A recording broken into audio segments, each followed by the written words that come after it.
Iwatani Naofumi is spending his day like any other day, living as an idyllic otaku. He is short of money, so he goes to the library to browse through his light novels. He reaches out for a novel when a few books fall on his head, and a strange book catches his attention, the records of the 4 cardinal weapons. While reading the book, Naofumi gets summoned to a parallel world to become one of the 4 cardinal heroes, who must protect the world from waves, cataclysmic events that bring monsters and chaos. Unlike the other heroes, Amaki Ren, Kitamura Motoyasu, and Kawasumi Itsuki, who possess offensive abilities, Naofumi can only use his shield for defense, which makes him the subject of ridicule and disdain. He meets the king of the kingdom of Melremark, Ultra Melremark 32, and is given the task of saving the world from the waves. After meeting with the king, the heroes are shown their rooms. While having a conversation, they figure out that their quest is more like a game and their weapons have levels in them which help them upgrade. The conversation unravels the fact that there are different parallel universes of Japan, and each of them belongs to a different one.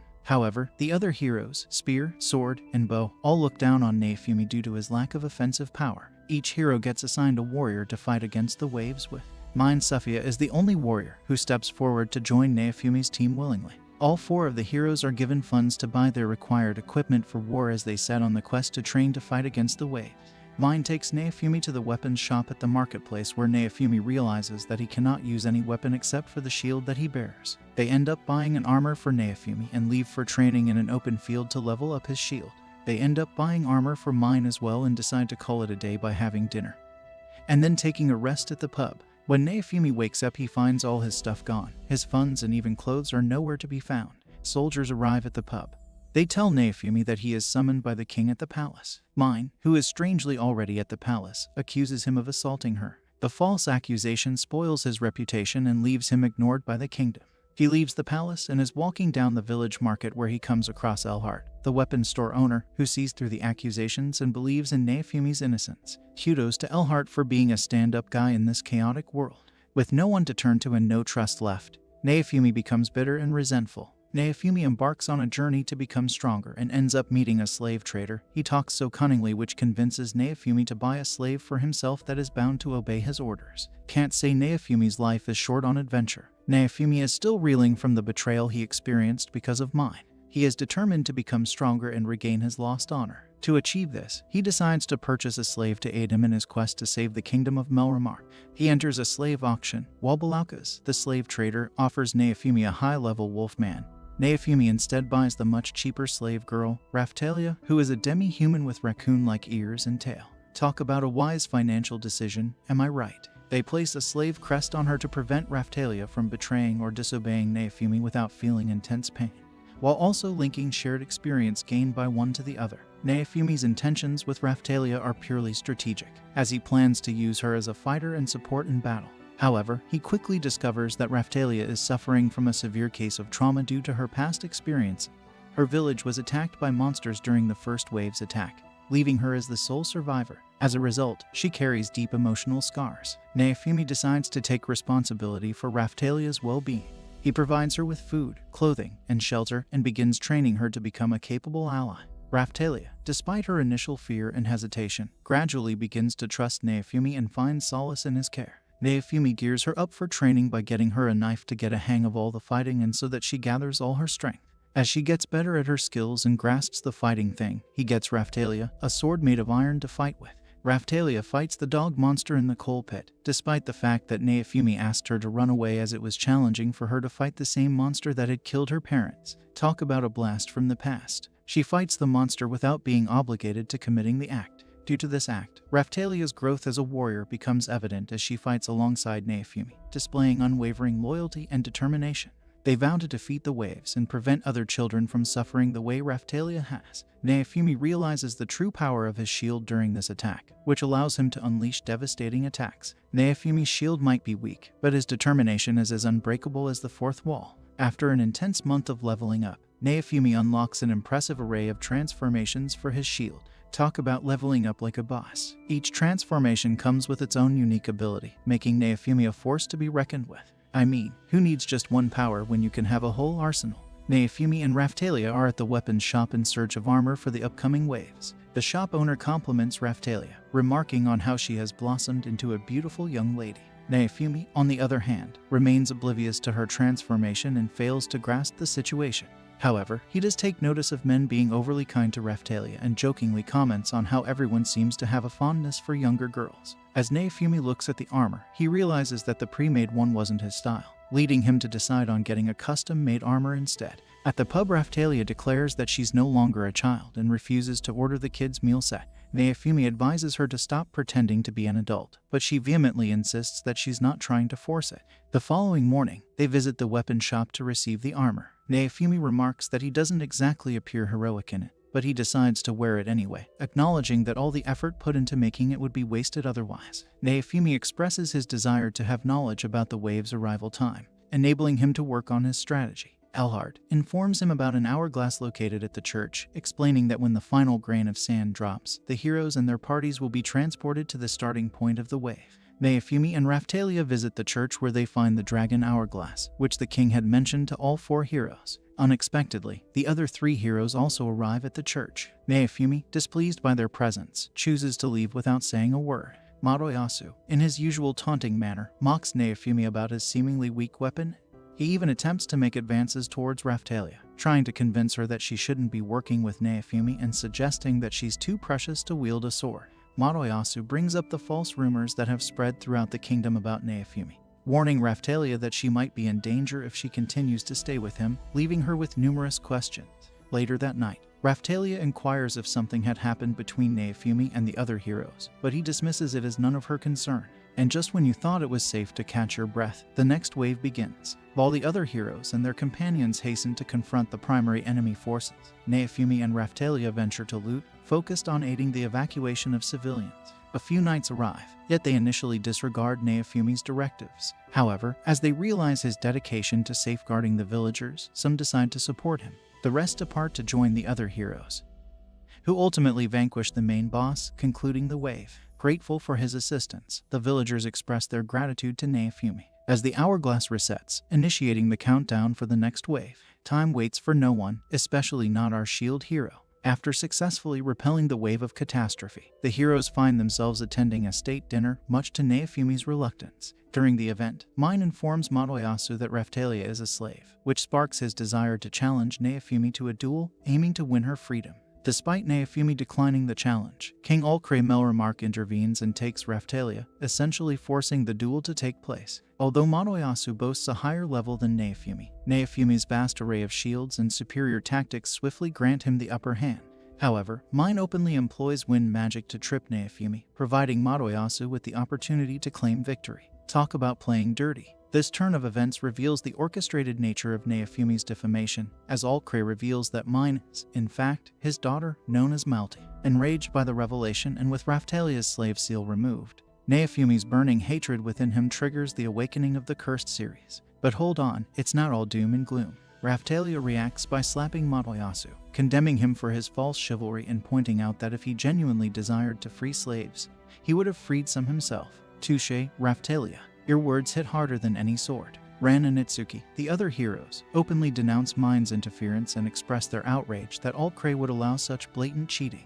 Raphtalia reunites with Naofumi, undergoing a profound maturation process that transforms her into a young adult. During this transformation, she solidifies her unwavering loyalty to Naofumi. As a result, the influence of the Cursed series gradually fades away, symbolizing Naofumi's regained composure and emotional stability. The growth and loyalty displayed by Raphtalia contribute to Naofumi's healing process, helping him overcome his past trauma. The next morning, Naofumi savors a breakfast sandwich lovingly made by Raphtalia and is taken aback by the return of his sense of taste. This small gesture not only fills him with happiness but also rekindles his confidence and optimism. Having Raphtalia as his true ally, Naofumi recognizes their unbreakable connection, strengthening their resolve to confront forthcoming obstacles as a team. They embrace their shared determination, knowing that with Raphtalia's unwavering support, they can conquer whatever trials lie ahead. In a distant land while on a diplomatic journey, Queen Myrlia becomes aware of the duel that took place within the castle walls at the state dinner. Meanwhile, at Balaka's tent, Raphtalia approaches him, requesting a new slave seal as a gesture of goodwill towards Naofumi even though he never asked for one. Naofumi's attention catches monster eggs behind Balaka's. He buys a monster egg, because who can resist the allure of a surprise hatchling? It eventually hatches into a creature known as a Philolial, naming her Philo. The young Philolio immediately forms a strong bond with Neofumi and matures into an adult in just a few days, thanks to one of his unique skills. Neofumi and Raphtalia visit the Loot Village along with Philo. Neofumi is taken aback when Motoyasu and Mine boldly declare their authority over the village by royal decree, claiming that they fought for the region during the first wave, recognizing the financial limitations faced by the town. Neofumi attempts to prevent Mine from imposing excessive taxes. However, their confrontation is interrupted by the arrival of envoys from Queen Myrlia, carrying a crucial message for Mine. Disturbed by the contents of the message, Mine challenges Neofumi to a race, competing for control over the village. It's a race against time and wits. Motoyasu attempts to provoke Neofumi about the bird being a weak creature in comparison to his dragon and that he stands no chance in this race. Philo kicks Motoyasu where he shouldn't have, but it was deserving for Motoyasu. Philo and Neofumi smile the widest smiles, which shocks Raphtalia as she had never seen Neofumi smile like that ever before. With Philo playfully launching Motoyasu into the air, Neofumi decides to participate in the race. He mounts Philo and faces off against Motoyasu, who is mounted on a dragon. Despite the soldiers resorting to magical cheating in Motoyasu's favor, commanded by Mine, Neofumi emerges victorious, prompting Mine to concede defeat when Myrlia's envoys expose her deceitful tactics. On their way back from Loot Village, Neofumi and Raphtalia take a moment to rest. However, the following day brings them a surprising revelation as they discover that Philo has transformed into a young girl with wings, showing a surprising physical transformation. Neofumi brings Philo to Elhard, who directs them to the dressmaker for assistance. The dressmaker, recognizing the need for magic clothes, refers them to the magic shop owner. However, the magic shop owner reveals a requirement for a new magic gemstone to power her loom, essential for crafting the magic thread. By lucky chance, Neofumi joins a rich trader who agrees to help his group. Along their journey, a group of bandits attacks their wagon, but they are swiftly defeated. Faced with Neofumi's tarnished reputation, the defeated bandits arrogantly believe they will go unpunished. Seizing the opportunity, Neofumi compels them into surrendering all their loot under the threat of Philo devouring them. Talk about using unique negotiation tactics. The trader is highly impressed by this demonstration, which results in Neofumi acquiring valuable new abilities and forging significant connections. Additionally, he manages to obtain a permit that grants him discounted access to a quarry for mining endeavors. Who knew extortion could lead to such incredible opportunities? Go, Neofumi, embarking on a quest to obtain the magic gemstone. Neofumi's party, along with the magic shop owner, begins their search. Their journey leads them to an abandoned alchemist tomb, rumored to house a cursed seed. However, upon reaching the tomb, they discover the seed missing. Undeterred, they brave the treacherous tunnels infested with hostile creatures. Eventually, their perseverance pays off as they stumble upon a vein of precious gems, only to find a fearsome creature nesting within it. Neofumi, Raphtalia, Philo, and the witch work together, engaging in a fierce battle. They emerge victorious and claim the gemstone they were searching for. The magic shop owner lends a helping hand to Philo, guiding her in the intricate process of weaving the magic thread. The magic thread, carefully intertwined, possesses the power to respond to Philo's transformations, ensuring that the dress remains a perfect fit regardless of her shifting shape and size. Talk about a fashion statement. Assigned with the task of delivering herbicide to a village, Neofumi's party arrives to find the village under attack by a monstrous plant. They discover that Motoyasu had used the seed from the tomb to end a famine in the village. But the sprouted plant turned hostile and began harming the villagers. With Motoyasu absent, the villagers turn to Neofumi for help. He bravely confronts and defeats the menacing plant, ensuring the safety of the villagers. In order to prevent further harm, Neofumi modifies the seeds to make them harmless. Talk about resourcefulness. Despite his heroic actions, the villagers are unable to pay Neofumi for the seeds. Understanding their situation, Neofumi decides to take the seeds to the trader for sale. The trader, recognizing Neofumi's resourcefulness, offers him a new job to deliver merchandise to a village famous for its hot springs. As the party stays the night in the hot springs village, Raphtalia becomes envious of the time Neofumi and Philo spend together. However, she learns about a special gem that a local bird collects. Motivated by her desire to do something special for Neofumi, Raphtalia sets off to retrieve the gem. Philo, on the other hand, is more interested in obtaining bird eggs. The two companions embark on their journey together. Along the way, a ferocious silver boar attacks Raphtalia and Philo, chasing them towards the bird's nest. In the chaotic encounter, the precious jewels they were seeking fall off a cliff, and the boar tramples over the bird's eggs. Filled with anger, Raphtalia and Philo fight back, ultimately defeating the boar. And they're not leaving empty-handed.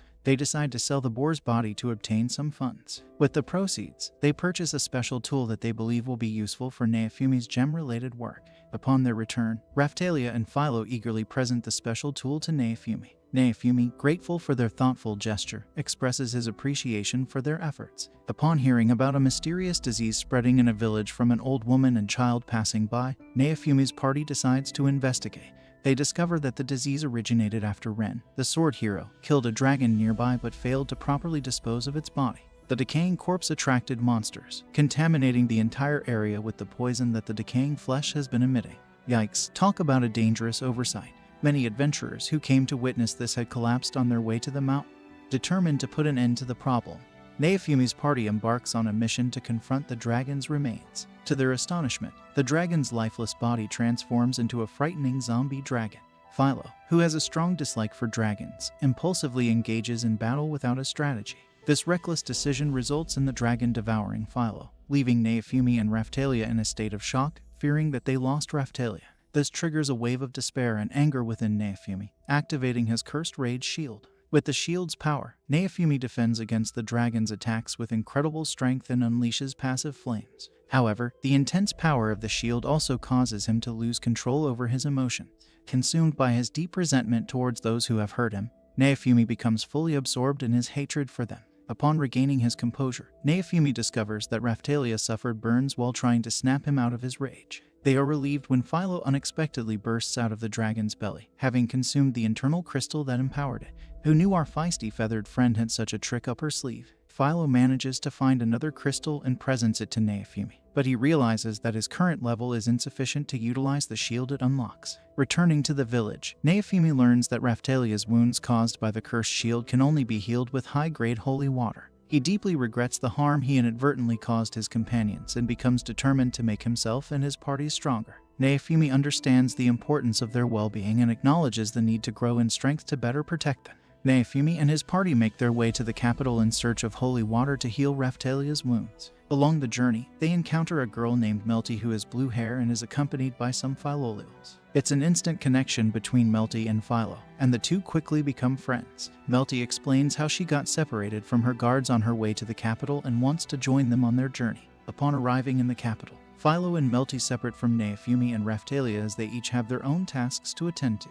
Neofumi and Raphtalia head to the church to acquire holy water. But, oh boy, things take a shady turn. The clergy at the church try to deceive Neofumi by offering him low-quality holy water. Neofumi, being sharp and skilled with his shield, points out the issue, catching the attention of none other than the Pope himself. The Pope graciously grants Neofumi high-grade pure holy water, acknowledging the error made by the clergy. In the town square, Notorious, who has learned about Philo, launches an attack on Neofumi. He demands Philo's freedom.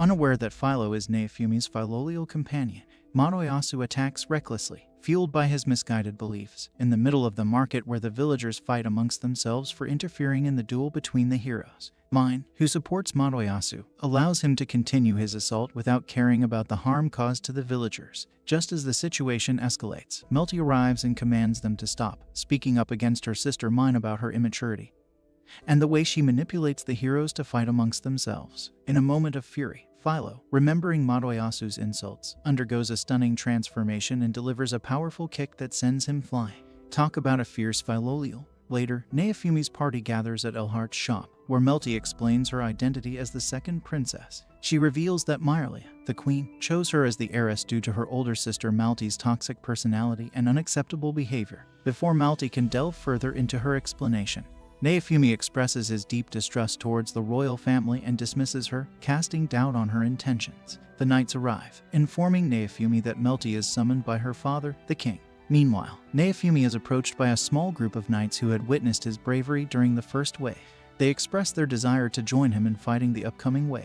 These knights belong to Loot Village, the place Neofumi previously saved. However, our cautious hero is not easily swayed. Neofumi insists that they must prove their loyalty by paying him 150 silver coins. Trust must be earned, after all. The knights agree and go away to collect the coins in order to demonstrate their loyalty to Neofumi. As Raphtalia and Philo are ready to undergo class upgrades, a royal decree is issued, prohibiting Neofumi's party from using Melremark's Dragon Hourglass to upgrade before the next wave. Balakas advises Naofumi to head towards Shieldfrieden, a neighboring land, to obtain their hourglass for their class upgrades. However, the next wave is scheduled to strike before they can reach their destination. While exploring various towns, Naofumi stumbles upon a group of starving refugees who had fled from a revolution caused by Itsuki. With the next wave around the corner, Naofumi encounters Ren and Itsuki at a pub where they stop to have food. Naofumi accuses Itsuki of stealing their rewards and canceling their job offers. He explains that Itsuki's revolution merely replaced the old corrupt government with a new one, and Ren's negligence in disposing of the dragon's corpse led to a plague outbreak, resulting in the deaths of innocent people due to their failure to carry out their tasks properly. Ren, upon seeing Raphtalia's wounds, starts to believe Naofumi's account. However, Itsuki remains stubborn and insists that Naofumi is lying. Later, Elhart provides Naofumi with upgraded armor, and the loot party returns with the 150 silver coins as promised. Naofumi instructs them to use the money to purchase better equipment so that they can fight effectively and not fall victim to the wave.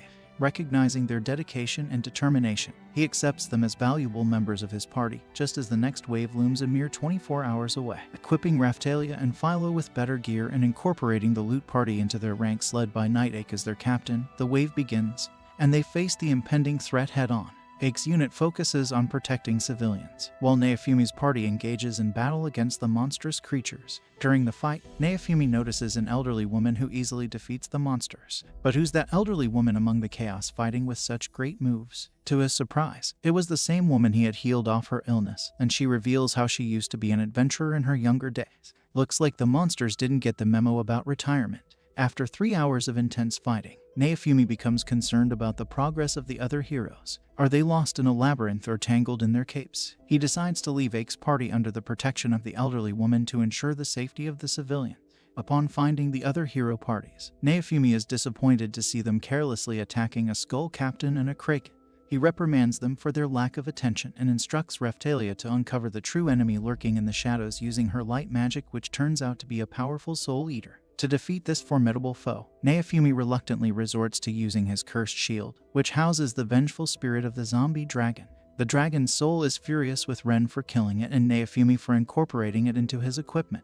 The intense battle with the Soul Eater unleashes Naofumi and Philo's fury, but Naofumi manages to regain control of himself. He taps into a new power called the Iron Maiden and uses it to secure a hard-fought victory. Talk about getting stuck in a tight spot. As the battle concludes, Naofumi and Philo return to their normal state, relieving Raphtalia, who was worried about them. However, their triumph is short-lived as a second Soul Eater emerges. To their surprise, a new rival named Glass appears on the scene, dressed in a black kimono and wielding twin-bladed war fans. She taunts the heroes for being unable to defeat such an easy monster like the Soul Eater and calls out for the shield hero to be the real hero. Glass proves to be the true enemy of the current wave, leaving all of them shocked. Looks like Naofumi and his gang have a new opponent to face, and she's no windowpane.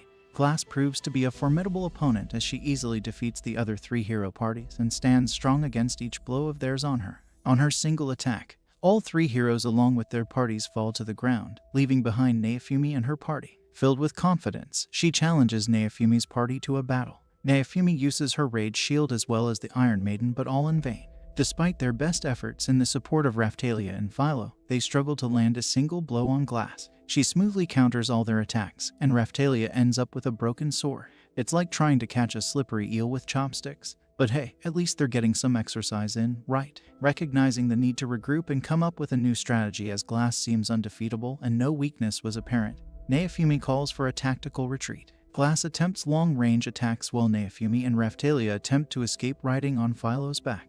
It's like a game of dodgeball, but with deadly projectiles. Glass eventually retreats when the time limit for the waves expires, resulting in a stalemate. Talk about bad timing. Looks like our heroes and Glass will have to save the ultimate showdown for another day. After the intense battle, Naofumi contemplates the purpose and time limits of the waves. It's like trying to solve a riddle while balancing on a unicycle, quite the mental challenge. However, his thoughts are interrupted when he is summoned back to the castle. Alcré, filled with curiosity, demands Naofumi to reveal the secret behind his extraordinary ability. In response, Naofumi boldly demands that Alcré kneel and beg for the information as it is done in his own world. Alcré gets really mad and tries to scare Naofumi by bringing the knights into the situation. But Naofumi easily scares the knights by reminding them that he beat the big monster boss during the wave. Then, the king threatens Naofumi, saying he will hurt Philo and Raphtalia. However, Naofumi isn't scared and warns Ulcray that bad things will happen if he keeps threatening him. Oh, how little does he know that Naofumi is like a mama bear protecting his cubs. As he departs from the castle, a woman secretly warns Naofumi about a conspiracy against him orchestrated by the church. Meanwhile, Melty, the second princess, attempts to convince her father to reconcile with Naofumi, hoping to mend their broken relationship.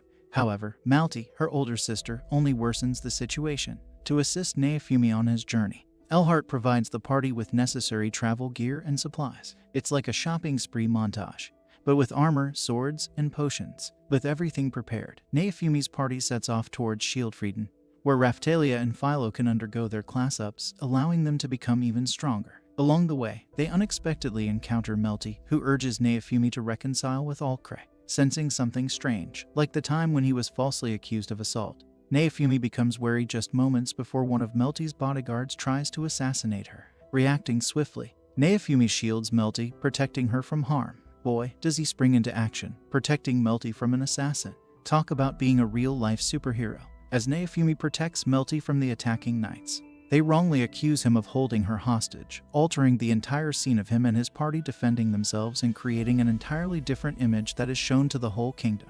But fear not, because he manages to repel their accusations. Smooth move like a pro gamer deflecting haters in an online match. During the confrontation, Naofumi discovers a pendant on one of the guards, who belongs to the Church of the Three Heroes, a group that holds a strong grudge against the shield hero. Maybe they're just jealous of his stylish shield collection. Inside the royal palace, a group of wizards manipulates the recording of Naofumi's supposed kidnapping of Melty, distorting the truth and making Naofumi a wanted fugitive. Aware of the dire circumstances, Naofumi and his party devise a plan to safeguard Melty and find a way to resolve their situation.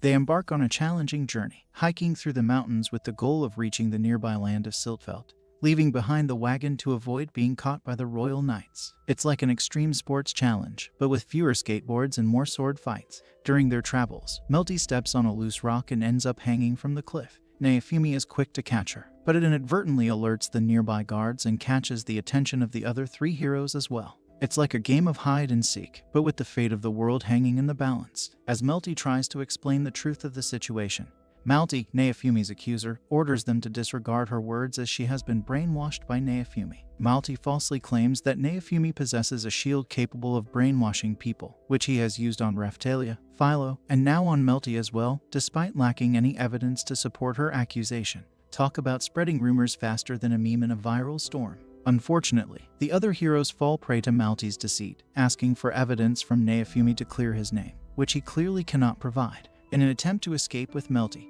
Naofumi's plan is foiled when Notorious employs a magical shackle prepared by the royal alchemists to immobilize Philo, preventing her from transforming. Faced with this setback, Naofumi resorts to unleashing the power of his rage shield to break free from their grasp. Witnessing the reckless actions of Mine, one of the other heroes, Itsuki and Ren, begin to question their loyalty to her as she shows a complete disregard for Melty's safety. Can't blame them for being skeptical. I mean, who wouldn't question someone who attacks without a care for the safety of poor Melty? Recognizing the significance of the pendant from the church, Naofumi entrusts it to Ren, urging him to initiate an investigation into the church's actions. With his course of action clear, Naofumi bids farewell and departs from the scene. To his surprise, one of Myrlia's emissaries appears. The emissary relays Myrlia's desire to meet Naofumi in person. Naofumi realizes that the emissary is the same woman who previously warned him about the church's conspiracies while he was leaving after having a rather hostile talk with the king.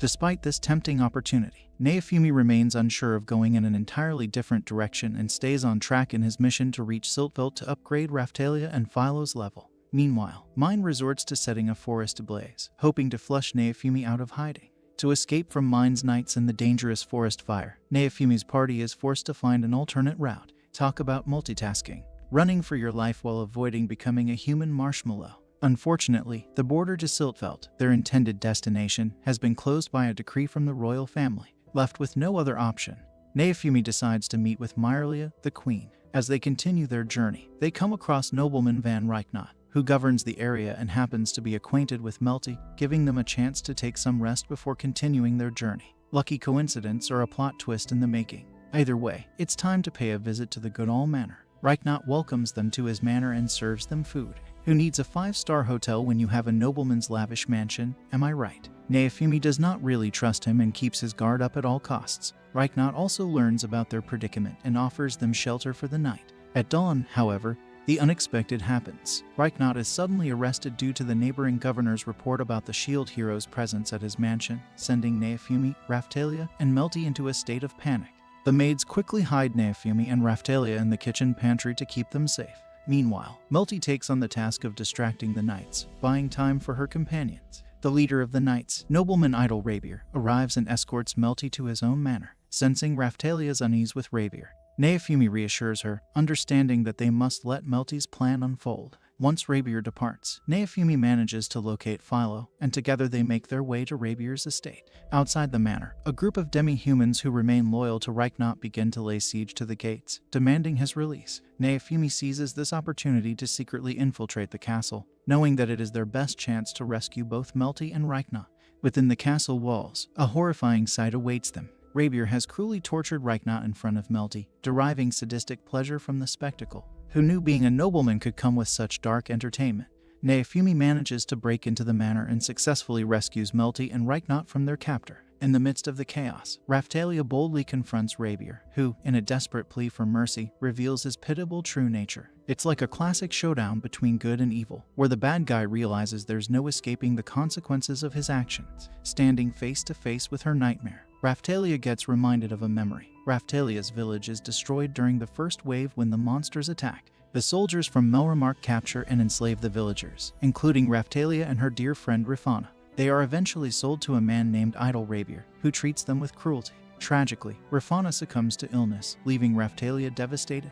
Rabier then sells her to Balaukos, leading her to cross paths with Neofumi. At least now we know why she's such a strong and determined character. Returning to the present, Raphtalia is consumed by anger and ready to strike back at Rabier for the suffering he has caused. However, Neofumi reminds her of how much she has grown as a person. He encourages her to consider the consequences of taking revenge and how it may not bring her the peace she seeks. Moved by Neofumi's words, Raphtalia decides to spare Rabier's life, understanding that killing him won't heal her wounds. This decision infuriates Rabier, who engages in a fierce battle with Raphtalia, intent on ending her life. With her resolve strengthened, Raphtalia draws upon the power of her mana sword and manages to wound Rabier. Injured, he falls backward and plummets out of a window. It's like a fiery dance of swords, folks, with Rabier tasting defeat. Raphtalia, along with the help of Reichnaut, discovers an underground jail where demi-human survivors are kept. Among them, she finds her old friend Keel. However, Raphtalia's world shatters when she stumbles upon Rifana's lifeless remains, left to decay in a prison cell. Overwhelmed by guilt, Raphtalia blames herself for not being able to save her friend. In a heartfelt moment of solace, Neofumi opens up to Raphtalia, expressing how she has restored his faith in others and helped him emerge from a dark place in his heart. His words provide comfort to Raphtalia and remind her of her own strength and resilience. It's like a warm hug from a friend when you need it the most. Reassured by Neofumi's trust and support, Raphtalia vows to return to her homeland one day, determined to rebuild her village and give Rifana a proper burial as a tribute to their friendship. However, the tranquility is short-lived. In the castle courtyard, Rabier, despite his injuries, unleashes a powerful ancient monster resembling a Tyrannosaurus Rex. The creature, long confined and sealed away, is now unleashed upon Neofumi, posing a new threat to their lives. As Neofumi and his companions face the mighty Rex dragon unleashed by Rabier, Melty notices something intriguing. It's like a battle of epic proportions, with our heroes giving it their all. She observes that both Philo and the monster emit a similar radiant light. Melty realizes that they can lure the dragon towards a large lake as a strategy. They engage in a fierce battle with the creature, but their attacks prove ineffective. Their attacks seem futile, like mosquitoes trying to take down a skyscraper. Just when things seem dire, a colossal Philolial queen emerges and effortlessly defeats the dragon. To their surprise, the Philolial queen transforms into a human form and introduces herself as Vittoria. She guides them to a hidden sanctuary for Philolials located in ancient ruins far away. Curiosity piqued, Neofumi seizes the opportunity to inquire about Philo's true nature from Vittoria. In response, Vittoria reveals that Philo's remarkable growth is a result of being raised by a hero, shedding light on the significance of Neofumi's role in her development. It's like being a proud parent watching your kid achieve greatness. Neofumi proceeds to share his own journey and the challenges he has faced. Growing frustrated with the constant conflicts among the heroes, Vittoria discloses a vital piece of information to Neofumi. The waves, catastrophic events threatening the world, are not limited to Melremark alone. She has been single-handedly protecting the other nations in fulfillment of a dying hero's final wish. However, Vittoria acknowledges that her time is running out. With great urgency, Vittoria implores Neofumi to reconcile with the other heroes and unite their strengths. She emphasizes the gravity of the situation and warns that if the heroes fail to come together, she will be left with no choice but to eliminate them so that 4 new heroes can be summoned in their stead. It's like a global catastrophe that requires the united strength of the heroes. Vittoria's proclamation places a tremendous weight on Neofumi's shoulders as he grapples with the consequences of his decision. Meanwhile, Ren and Itsuki, guided by Neofumi's lead, embark on an investigation into the church. Their quest leads them to uncover a concealed library. Unaware that Malti, who harbors ill intentions, closely monitors their activities. The following morning, Vittoria takes Melty as a hostage, hoping to persuade Neofumi to reconcile with the other heroes. It's like waking up to find your favorite plushie held hostage by your sibling.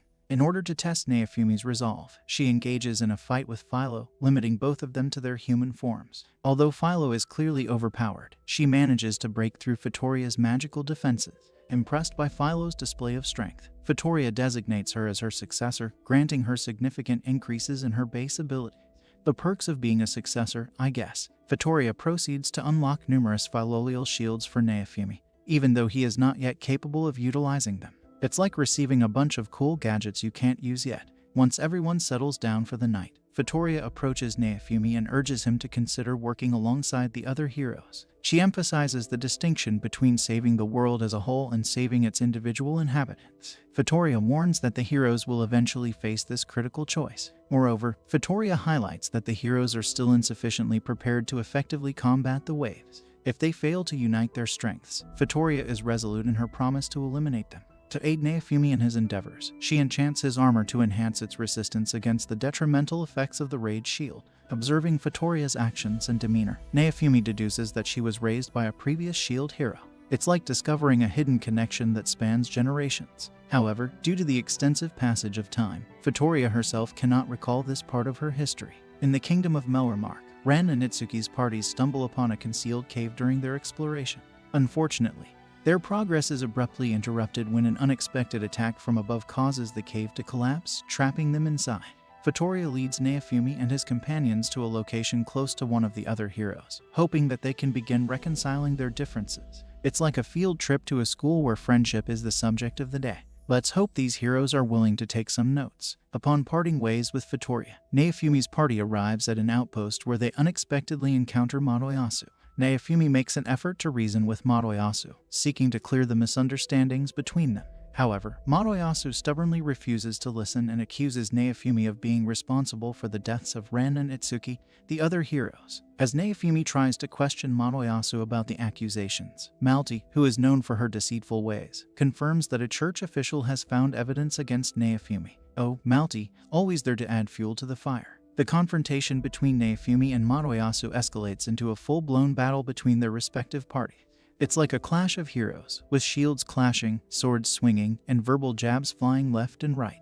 Let's hope they remember to bring some band-aids for those wounded egos. Despite facing significant level disparities, Neofumi's group emerges victorious in the clash. Just as they catch their breath from the intense fight, Philo, with her keen senses, detects an impending danger from above. It's like having a superhero's spidey sense, but with feathers instead of webs. Urging Neofumi to take defensive measures, Philo encourages him to employ multiple shields for protection. They brace themselves as a colossal beam of light descends upon them, destroying everything in its path. The attack is revealed to be the work of Pope Bombus and his loyal followers. It's like unveiling the final boss of a challenging video game level.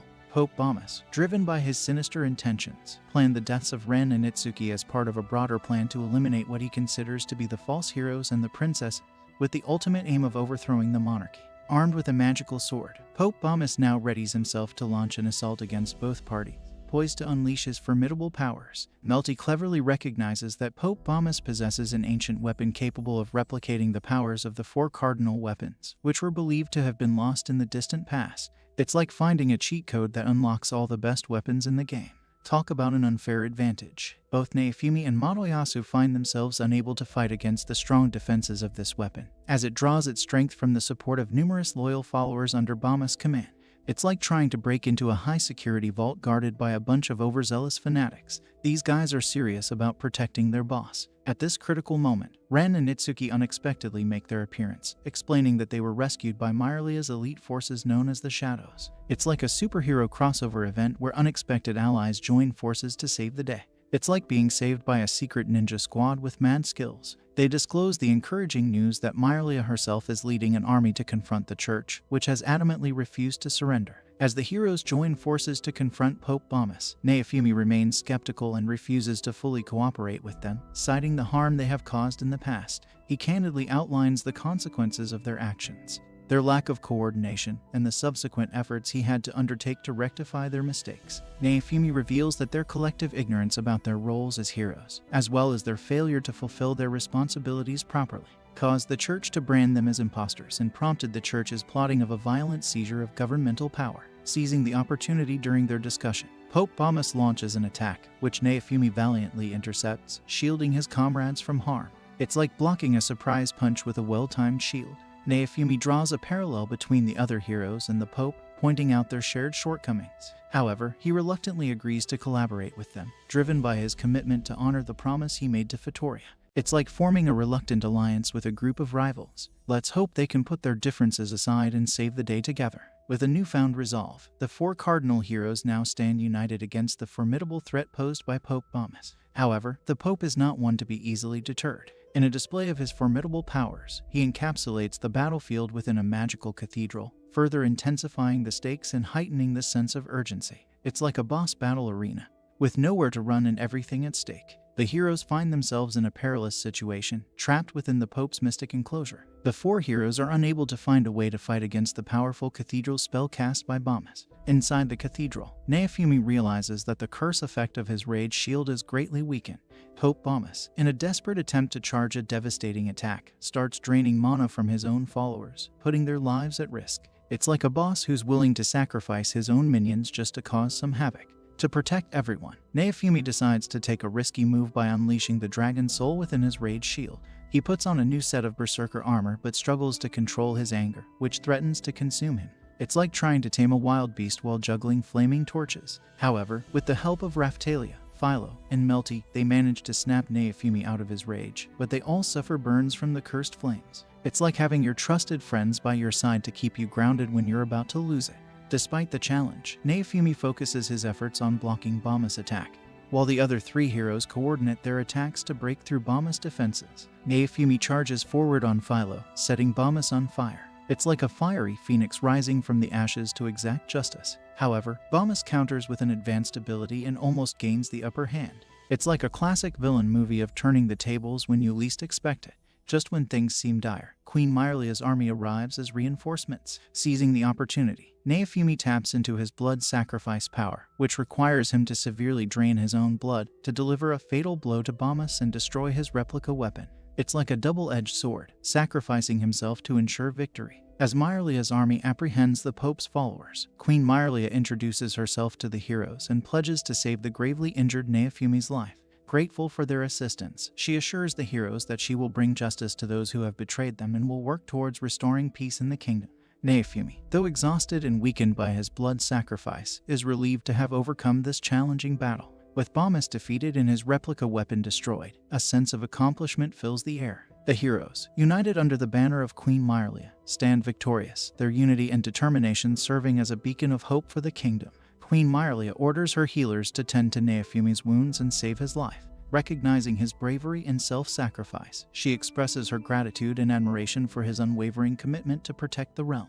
The queen pledges her support to Naofumi and his party, vowing to aid them in their future endeavors. After resting and recovering for 3 days, Naofumi is visited by Queen Myrlia, who apologizes for all the trouble caused by the Church of the Three Heroes, Mine, and Alcray. It's like when your mom finally takes responsibility for eating your snacks and promises to buy you a new stash. Better late than never, right? She explains that she was absent during the summoning of the heroes and originally intended to have a hero summoned by a different nation to fight the waves that threaten the world.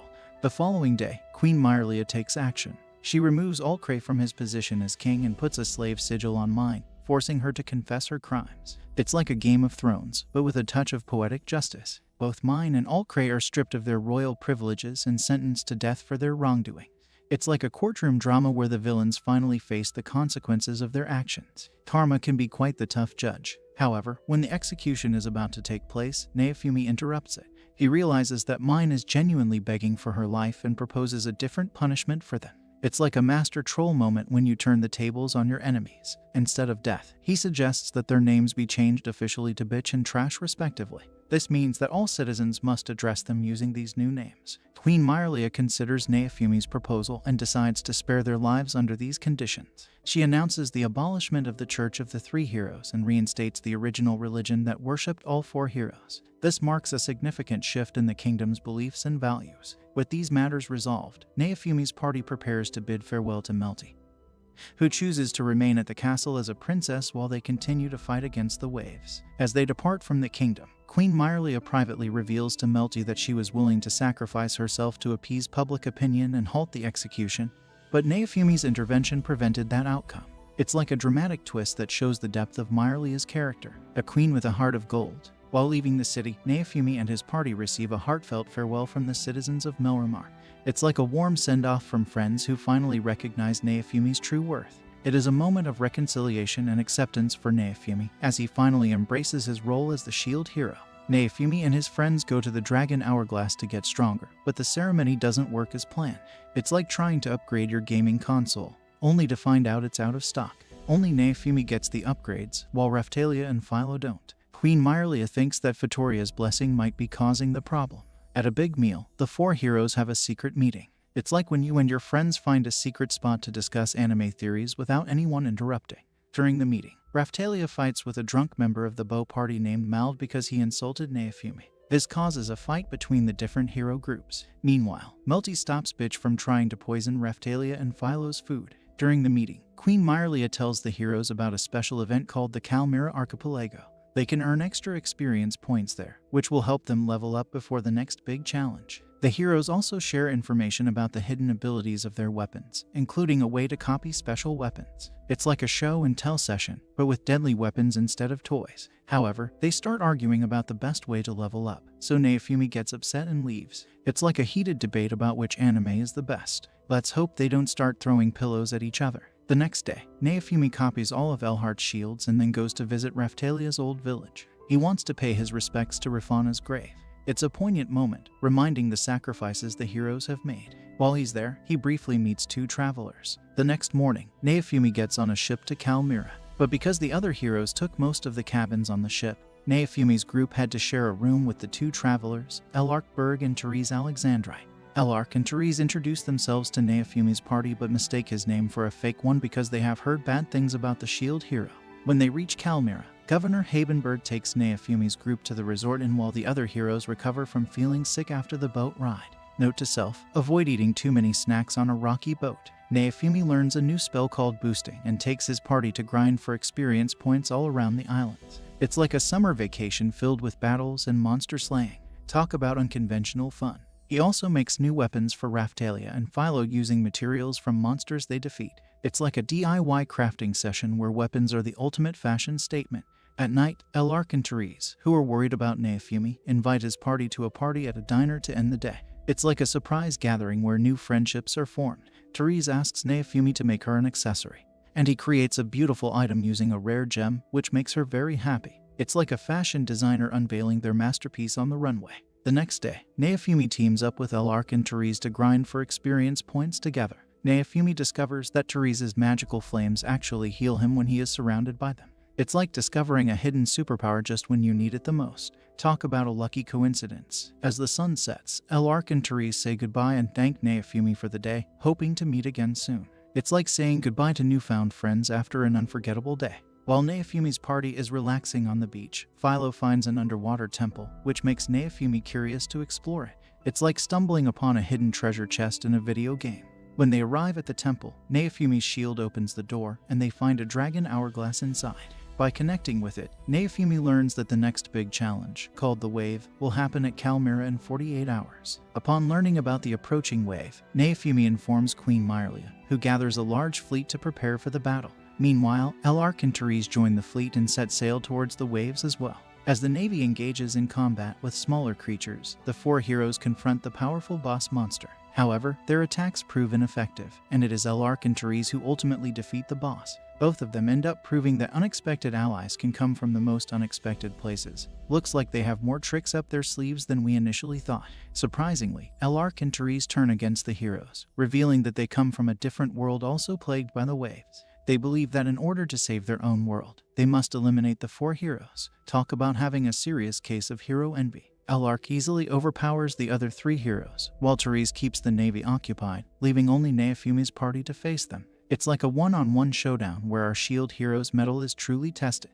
In the ensuing battle, Elark and Therese initially have the advantage, successfully defending against Raphtalia and Philo's attacks and finding weaknesses in Naofumi's defenses. However, Melty intervenes in the fight, using her magical abilities to support Naofumi and help him focus on the battle. It's like a magical surprise party where unexpected guests bring the fireworks. With Melty's assistance, Naofumi's party employs clever tactics to outsmart Elark and Therese, inflicting wounds on Elark. It's like a strategic chess match where every move counts, just when it seems like victory is within their grasp. Glass arrives on the scene, revealing her alliance with Elark and Therese. Impressed by Naofumi's increased strength since their last encounter, Glass prepares to face him once again. Naofumi engages in a one-on-one battle with Glass, who discloses that she is a hero from Elark's world known as the Fan Hero. It's like a cosplay convention gone wrong. During the fight, Naofumi realizes that Glass is vulnerable to his Soul Eater shield, but he hesitates to kill her because he understands that she is trying to protect her own world. It's like a moral dilemma with a side of epic combat. Raphtalia steps in and reminds Naofumi of the people in their world who need their protection. It's like a knight in shining armor, or in this case, a demi-human with a shiny sword. Meanwhile, Myrlia comes across Rishia Ivy Red, a novice member of the Bow Party, and they work together to throw barrels of strong alcohol at Glass. The potent liquor quickly intoxicates Glass, who knew alcohol could be a hero's secret weapon. Elark and Therese have to retreat as the time limit for the wave expires. It's like a chaotic retreat, but with a dash of camaraderie. After returning to Kalmyra, Naofumi reflects on the revelation of other worlds fighting the waves and the words spoken by Fatoria. It's like solving a puzzle with missing pieces and cryptic clues. He decides to recruit Rishia into his party, as she had attempted suicide after being wrongly accused and expelled from Mitsuki's party. It's like a hero's path paved with second chances. Sailing back to the mainland, Naofumi accepts Myrlia's reward of becoming the Lord of Sayet, and trusting people he trusts to help rebuild the territory. It's like playing a real-life game of SimCity, but with more swords and fewer taxes. Raphtalia expresses her concern that this decision is a safety net in case Naofumi dies or returns home. But Naofumi reveals that it signifies a new beginning for him with his companions. As Naofumi and Raphtalia oversee the reconstruction of her village, the other heroes vow to become stronger than Naofumi. It's like a heartwarming moment amidst the chaos of their world-saving adventures. Meanwhile, Balakas gains a mysterious new benefactor who supports him in secret. That's all for today. If you enjoyed our video, give us a like and subscribe to our channel to never miss an update from us.